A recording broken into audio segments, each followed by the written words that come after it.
नमस्कार. आपण थोरात आजोबा. हो हो. विजयने सांगितलं होतं तुमच्याबद्दल. या ना या आजोबा शूज. असू द्या काय हरकत या.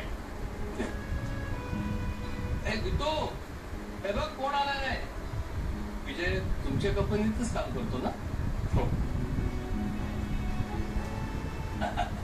अरे बघ विजयचे साहेब आले. नमस्कार. नमस्कार. तुम्ही बसा, मी पाणी आणते.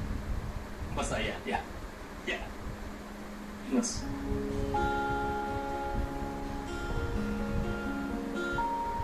वेदांत मानखी आहे ना तू. हो. आणि हा माझा भाऊ विक्रांत आणि आर्थिक.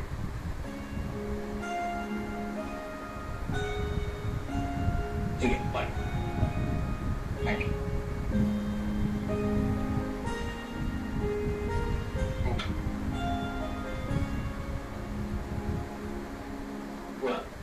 ऍक्च्युली विजय म्हणाला की तुम्हा दोघांची पत्रिका जुळली नव्हती आणि तरी तुम्ही लग्न केलं.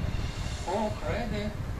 पत्रिका बघून भटजी म्हणाले होते गुण जुळत नाहीतच, पण हिच्या पत्रिकेत दोष आहे. माझी प्रगती होणार नाही, खूप मनस्ताप होईल, आम्ही वर्षभर सुद्धा सोबत राहणार नाही. पण आजही आम्ही सोबत आहोत. मनस्ताप झालाच तर तो नातेवाईकांचा. माझ्या आईने तर जीवन सोडलं होतं, हट्टालाच पेटली होती.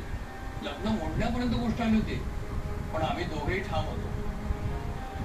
सगळ्यांचा विरोध पत्करला आणि लग्न केलं. लग्नाला कोणी आलं नाही.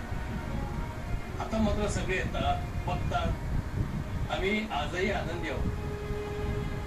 आम्हाला एक मुलगा आहे, तो परदेशात असतो. त्याने तर बायको पण तिकडचीच केली.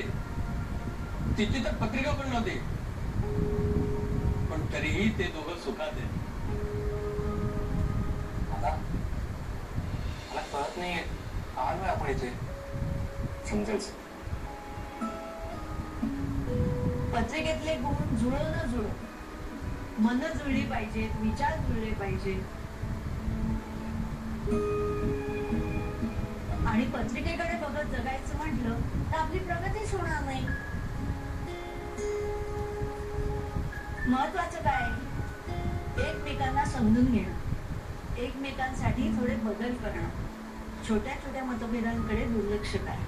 मोठ्या मोठ्या आनंदांना कवटाळता आलं पाहिजे, तेव्हा आयुष्य सुखाचं होईल. अगदी बरोबर आहे तुमचं.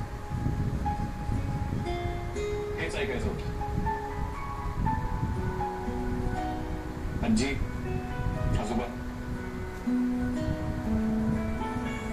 तुमचे खूप खूप आभार.